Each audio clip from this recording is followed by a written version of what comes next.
Vous savez que j'attache beaucoup d'importance à la géopolitique, qui est la science du 21e siècle. Sans la géopolitique, on ne comprend pas le monde. Exactement comme au 19e siècle, on ne comprenait pas le monde sans l'économie politique. Bonjour et bienvenue sur le podcast du petit traité de guerre économique africain. Je m'appelle Patrice Diantse, un Afro-Caribéen qui investit et s'investit pour l'Afrique. L'Afrique est attaquée. C'est une réalité et nous allons commencer à observer, étudier et décrypter les différents champs de bataille. Ce qui fait la particularité de cette guerre économique contre l'Afrique, c'est sa durée, sa polyformie et surtout sa structure hydrique. Alors, qu'est-ce qui se passe entre la Russie et la France sur le continent africain?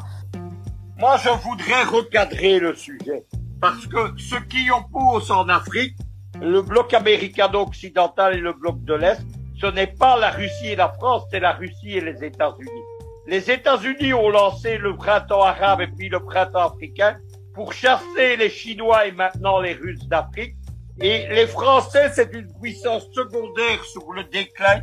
C'est une puissance qui n'est en Afrique que sous parapluie américain et qui a justifié longtemps sa présence en prétendant être pour le compte des Occidentaux le gendarme de l'Afrique ou comme disait Donald Trump, le shérif de l'Afrique. La France, elle a échoué au Sahel, elle a échoué en Libye, elle a échoué même au sein de l'OTAN, comme est en train de le démontrer la crise actuelle entre les États-Unis, l'Angleterre et l'Australie et la France. Et ce qui se passe actuellement, c'est une guerre asymétrique, une guerre hybride qui oppose la Russie et l'Iran au bloc occidental. L'hydre coloniale, comme le présente le chercheur et militant Franco Lolia de la brigade anti-négrophobie, est une allégorie à l'hydre de la mythologie grecque. Dans la mythologie grecque, l'hydre de Lerme est un serpent d'eau qu'Héraclès doit tuer dans le cadre de ses 12 travaux. À chaque fois qu'on lui coupe la tête à l'hydre, 2 nouvelles têtes la remplacent. Seules les flèches trempées dans le sang de l'hydre lui provoquent des blessures incurables. Transpercer son cœur ou le détruire finira par l'achever. Les militaires aiment aussi utiliser les termes d'opération Hydre, comme durant la Seconde Guerre mondiale, l'opération Hydra fut de bombarder des installations de recherche et de fabrication de missiles allemands. Mais plus récemment, la stratégie de l'hydre a été utilisée au Mali. Tiens donc. Aujourd'hui, il était justement question que je vous parle du Mali. Car il s'y joue une situation de guerre tout à fait cruciale qui nous concerne tous. Le Mali est une carte importante de la géopolitique et de la géostratégie africaine. Sur un jeu d'échiquier, elle fait partie des pions les plus forts et dans un jeu de tarot, un des atouts. La chute de l'Afrique passe par le Mali, mais sa renaissance se fera aussi par elle. L'on s'est aperçu de la richesse incommensurable de l'Afrique après que le Mansa Moussa fit chuter les cours mondiaux de l'or lors de son pèlerinage à la Mecque. 10e Kanga Moussa de l'Empire du Mali, au XIVe siècle de l'ère chrétienne, l'un des plus vastes empires qui recouvra pratiquement toute l'Afrique de l'Ouest actuelle, aussi appelé l'Empire mandingue. À cette époque-là déjà, l'on extrayait jusqu'à 4 tonnes d'or par an au Mali et contrairement à actuellement, l'on conservait notre or sur nos terres pour la transformation. Ce Kanga Moussa se retrouva avec tant d'or qu'il en pava tout son chemin jusqu'à la Mecque. Connaissant l'appétence pour les orientaux et les occidentaux pour ce métal jaune qui n'avait presque aucune valeur chez nous, si ce n'est son apparat, ses qualités et ses propriétés physiques. Il fit chuter sa valeur et le monde entier, jusqu'aux barbares des pays nordiques, sûrs qu'il existait un continent où l'or était répandu à foison. Un Eldorado. C'est à partir de ce moment que l'Occident mit tout en œuvre pour soumettre l'Afrique et la posséder. Ce continent regorge de toutes les richesses de l'humanité et il est devenu crucial que cette richesse change de main. Comprenez bien que la guerre hybride, elle est menée par la Russie et l'Iran mais que les Occidentaux, eux, ne pratiquent pas la guerre hybride. Ils pratiquent la guerre classique, militaire, économique et médiatique. La guerre hybride, c'est la réponse de l'Iran et de la Russie, qui sont deux puissances pauvres, à la puissance occidentale. Il faut donc comprendre que la France, dans le cadre de cette guerre hybride, elle est le maillon faible des Occidentaux, et c'est la raison pour laquelle les Russes se sont attaqués en premier à l'ancien précaré français, pas seulement d'ailleurs au Mali ou en Centrafrique, mais également au Congo-Brazzaville, également en Guinée équatoriale, également au Tchad, et aujourd'hui dans d'autres colonies non ex-françaises, puisque le conflit s'est déporté en mer Rouge et au Mozambique. Il faut donc comprendre que la guerre qui oppose actuellement la France et la Russie, c'est une séquelle de la guerre qui oppose en fait les Américains et les Russes.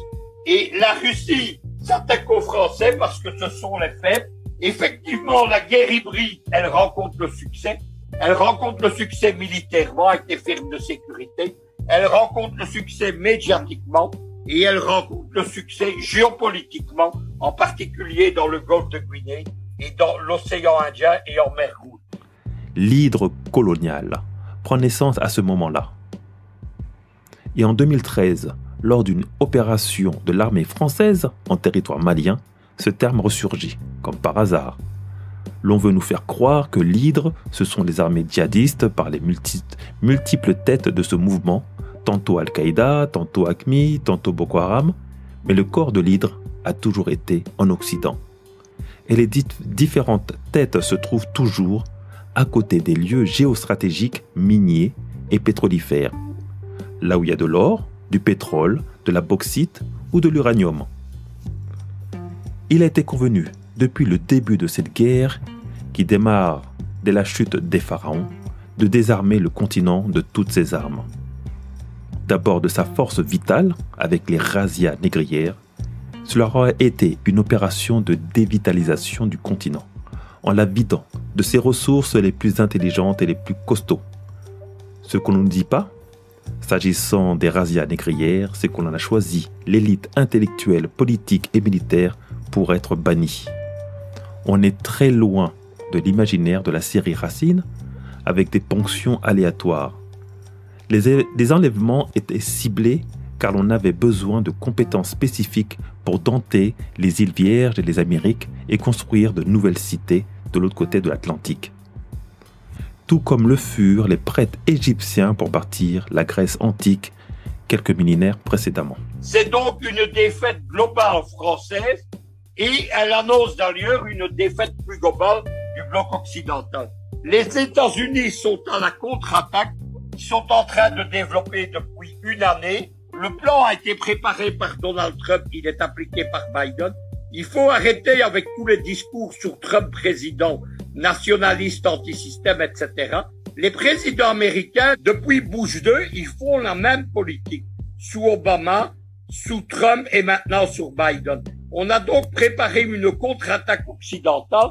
C'est une espèce, tout d'abord politiquement, de super printemps arabo-africain dans une vingtaine de pays, le renversement d'Omar el-Béchir et le renversement d'Alpha Condé en font partie.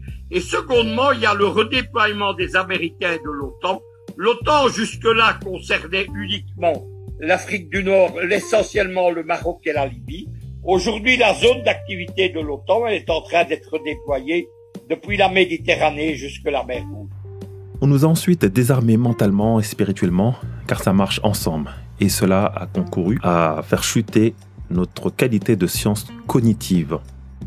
L'on a été ensuite désarmé militairement, toujours en nous sous-équipant, formant nos militaires suivant des préceptes et stratégies occidentaux, souvent tronqués et erronés. Et pour finir, nous avons été désarmés financièrement, en nous interdisant l'accès à nos richesses naturelles, celles qui pourraient garantir notre monnaie, mais dont on a difficilement accès du fait de notre ignorance et notre incompétence, en plus de notre lâcheté. Pour ne comprendre que cela, comprendre la guerre au Sahel et maintenant la tentative d'émancipation du Mali et de la Centrafrique du giron français, l'on doit comprendre que nous en sommes juste à percevoir ce qui pourrait blesser l'hydre coloniale, mais sans pouvoir le faire disparaître. Le combat est inégal. C'est David, non pas contre un Goliath, mais au moins 5, avec juste une fronde, ou une feuille et un stylo, en 2021. Africa Reloaded est l'une des seules issues pour cette communauté. Se reconnecter avec elle-même, sa force et ses croyances, oubliées afin de faire ressurgir nos connaissances de peuple,